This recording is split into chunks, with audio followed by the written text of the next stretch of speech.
welcome to National Sports' first annual Bowl Special. I'm your host, Carl Mogline of College Football on Air, along with two of my personal favorite analysts on this network, Jake Laker of Rookies Roundup and Noah Taborda of Blake and Noah, LA to Chicago. Welcome, guys. Thank you. I feel welcome to the show, and it is great to be here, and I've never been so excited to talk about the Tulane Green Wave and the Raging Cajuns in my life. You were always excited to talk about the Tulane Green Wave and the Raging Cajuns. Come on. Just. Yeah, I'm excited to be here as well. Holiday season, meaning that we have bowl games. See, I don't get excited for Christmas when it's the winter break, like a lot of other people. I'm excited for bowl games, and I'm ready for tomorrow. Tomorrow has a lot of bright spots in it, and I really do like that. But before we get to those bright spots, I would like to bring up, social media stuff. It's important to us because, it shows us you care around this holiday season. You can find me personally at Carl_PM and on Facebook with College Football on Air and In the Crease with Carl Mogline. Jake, do you want to talk about Rookies Roundup? Do I want to talk about Rookies Roundup? Everyone wants to talk about Rookies Roundup. So join everybody else and like us on Facebook. The page is Rookies Roundup. It's really not that complicated. And yeah, there you go. Rookies Roundup is pretty cool. Just tell your friends. Share the world. Okay, and yeah, for me, just like the show name, Blake and Noah, LA to Chicago. And also, if you decide to like Jake's, you should also like mine, and if you like mine, I have a link to Jake's just in case you forget it. So definitely like it up, and like Carl's up.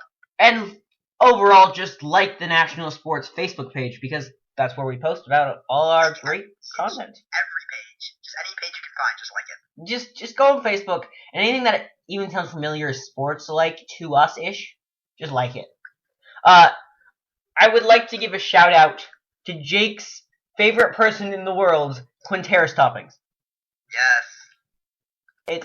He's a great guy. We all know it. And he happens to be a quarterback at, what is it, Alabama State, guys? Alabama State University. A very famous institution for its something.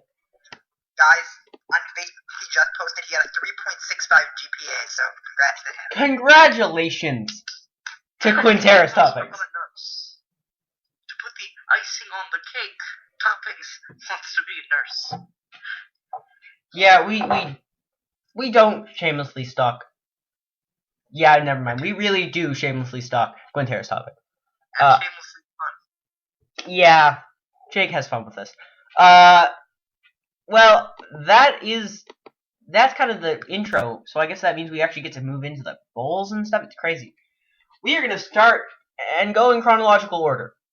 For those of you who know where your bowl is in time and don't really want to listen to the rest of this, go forward. They're in chronological order. Figure out what bowl we're on, and then, hey, you got it. It's not that hard. So if you don't need to listen to us all, don't. But you should, because we're awesome and stuff like that. Alrighty then. That brings us to our first bowl, the New Mexico Bowl.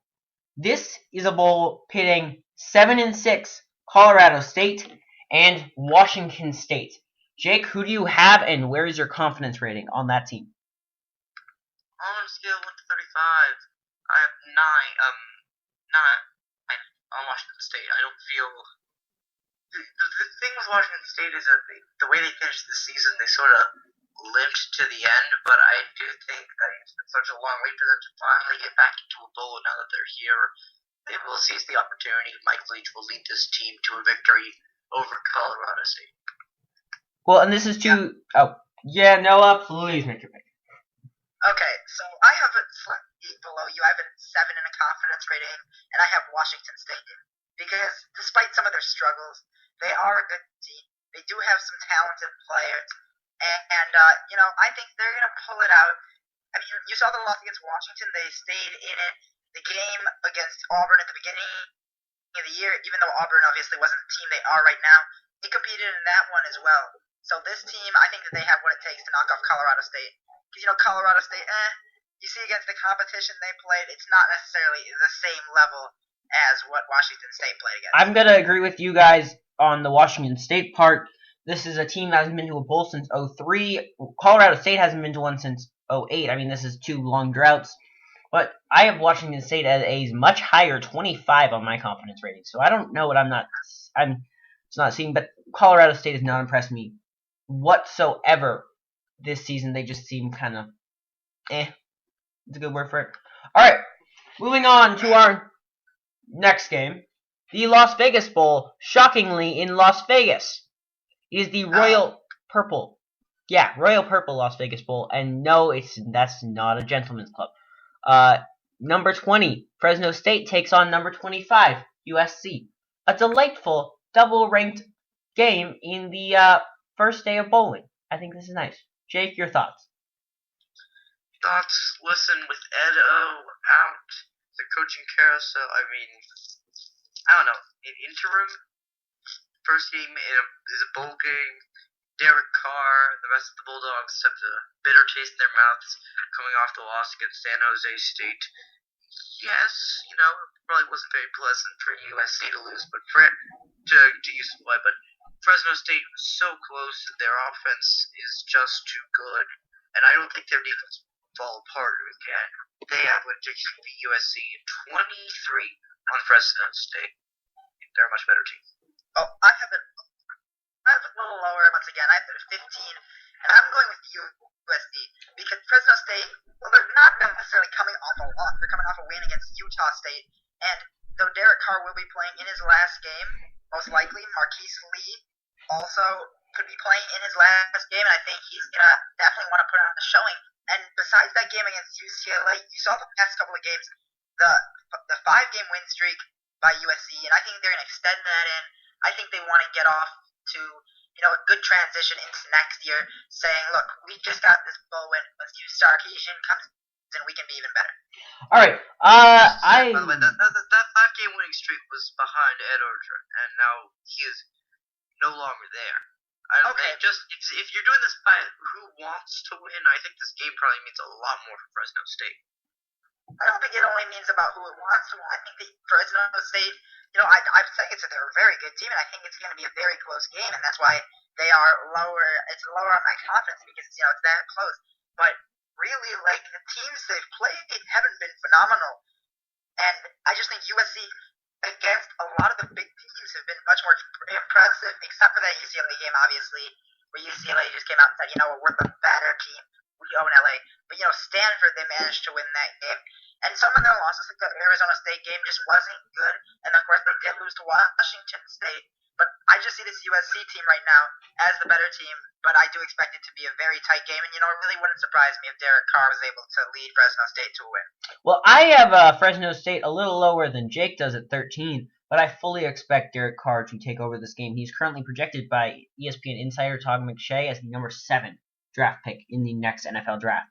Moving on to our next game, that is the famous Idaho Potato Bowl in Boise on the blue turf. San Diego State faces off against Buffalo and one of the best defensive prospects, defensive lineman Khalil Mack of Buffalo. Jake, take this one. I've liked Buffalo. I thought that Buffalo was sort of a dark horse since the beginning of the year. The way they've been playing, you haven't played like Khalil Mack. I find it very hard to believe that they would lose this game. Buffalo's going to win. I have them at 18 on my confidence rating. Just because, again, I think Buffalo's hungrier, and I think Mack is such a game changer that he's going to have more of an impact than anyone else in the field. Yeah, so obviously I got to see both of them go up against Ohio State. Buffalo in the first week and San Diego State in the second. But immediately in that Buffalo game, Khalil Mack he's such a dominant defensive player. And Buffalo looks like a significantly better team than San Diego State. San Diego State could barely score on Ohio State, but Buffalo, despite going down 23-0, they kept fighting. That shows a team with a lot of resiliency, a team that really wants to win. And, sure, they got blown out by Baylor, but they're a good team, and I expect them to come out. I expect Khalil Mack to be a big difference maker in this game, disrupting San Diego State's offense. And I have right now one below you, or two below you at 16. Alrighty, I've got them at 17, so I guess we're kind of all on a similar page here with Buffalo. That's kind of nice. We're all like agreeing and everything. It's crazy. Then we move on to a less exciting game by straight up, but when you look at the team names, this is a great matchup. The Tulane Green Wave versus the University of Louisiana Lafayette Ragin' Cajuns. They're fantastic names. They're both not great teams. Noah, start us off. Well, this is my bottom one because, truthfully, I don't know much about these teams, but I did obviously look into them. But they are at my one spot in confidence. But in this game, I have Louisiana Lafayette coming through and getting the win. They played against a couple of tough teams at the beginning of the year, and then obviously lost their last two. But they have that two-game bitterness like a lot of the teams we've been talking about have going into the thing. But as do Tulane coming off a loss to Rice, but I think Louisiana Lafayette has what it takes to pull this game out. Yeah, I feel like the Raging Yes, Jake, go. The Raging Cajuns quarterback, Terrence Broadway, they're saying he's still a long shot to play. It's a lot more likely to win if he plays, but even if Broadway is not the quarterback, again, I'm not going to come here and pretend like I'm an expert on these teams because not many people are. So even though Tulane is playing technically, quote unquote, their home stadium, the Raging Cajuns have been to this bowl game before. I believe this is their third year in a row. They have experience with bowl games, whereas Tulane does not have as much. So, based on experience, I'm going to take the Raging Cajuns, but put them at a 3 on my confidence. See, I did all my research with Jake, so he brings up all these notes that I had, and it's just killing me. But I also have Louisiana Lafayette a slightly higher 6, because I am, well, not super confident, surprisingly confident in the Raging Cajuns. Moving on to the Beef O'Brady St. Petersburg Bowl. I mean, it's just shocking, but this one's also, it's in St. Petersburg. You never would have guessed. Facing off in this game, Ohio and East Carolina, two lesser-known teams in the scape of college football. But East Carolina is actually a very good team, I believe, out of the Conference USA, and Ohio coming out of the MAC. Please, Jake, take this away. East Carolina. I'm surprisingly confident with this team, almost too confident for such a low-profile team. But keep in mind, Ohio finished 7-5. They got in as an at-large. East Carolina is in the Conference USA. They finished 9-3. Again, they've been bowl games before.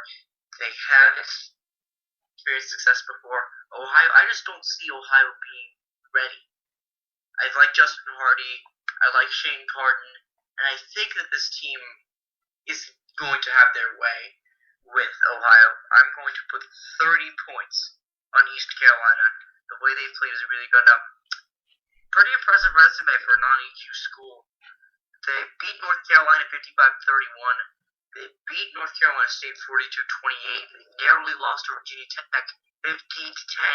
And the quarterback, Shane Carden, the junior, completed 71% of his passes.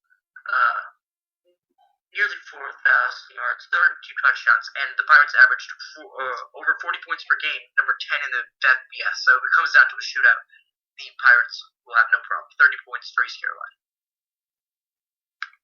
Noah. Yeah. Your turn. I agree 100%. I think that East Carolina will come out and dominate this game.